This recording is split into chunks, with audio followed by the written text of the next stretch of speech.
Another awful mass shooting at a school in the States. So for this week's podcast on English.com, we're looking at what happened and why it can't be stopped. So what exactly happened and where was this one? Well, on the afternoon of February the 14th, a young man named Nicholas Cruz walked into a school in Florida and killed 17 people and seriously injured 15. Now, 7 of the victims were 14 years old. Terrible. He spent about 6 minutes shooting people, and then he left the scene with some of the students who were fleeing, but he was picked up about an hour or so later by the police. What weapon did he use for the shooting?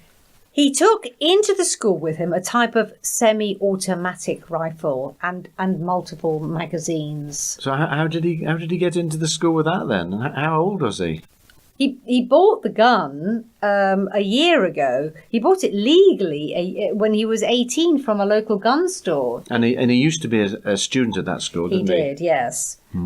So obviously it's possible in the US to buy and sell military-style assault weapons to civilians then? Oh, absolutely, Richard. The NRA, the National Rifle Association, estimate that 18 million people own one. 18 million own assault rifles? Wow. But it's obviously by no means the first shooting at a school in the US, is it? No. December 2012, a 20-year-old fatally shot 20 children aged between 6 and 7, as well as 6 adult staff members at the Sandy Hook Elementary School. Now, that was in Connecticut. And also the 1999 Columbine High School massacre. That's Richard. the big one I remember, yes. Yeah, I mean, 2 senior students at the school, they spent 11 minutes shooting and they murdered 12 students and a teacher. Now, I know these are obviously the most infamous cases, but there have been plenty of others, haven't there? Yeah, there have already been 7 cases of shootings at schools in the US this year, in the last 6 weeks. Wow. But these semi-automatic rifles, they're not the main cause of gun deaths in the US, are they? Actually, Richard, you've made a very interesting point because, in fact, less than 4% of gun murders carried out in the US use any kind of rifle. The majority of gun murderers are still committed with handguns. They're inner city murders, are they? Yeah.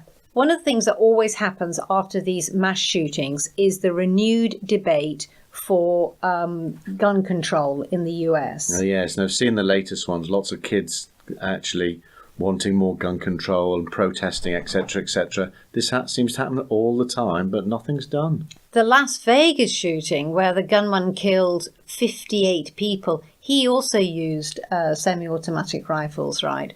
So what I don't understand is, when they talk about gun control, all they're talking about is restricting assault weapons, right? And also the states have different laws themselves, don't they? Yeah, so some of them have already, including Connecticut after the Sandy Hook event, have said that there's a ban on assault weapons. But the thing is, Richard, that as we've said, most murderers don't use semi-automatic rifles. It's only those people who are really interested in mass shootings at schools, at concerts. So why is it so difficult to ban those weapons? Well, I think you mentioned earlier that a lot of Americans do like to own assault rifles, strangely enough. So presumably it's those people who are keeping on with their Second Amendment rights to hold these weapons.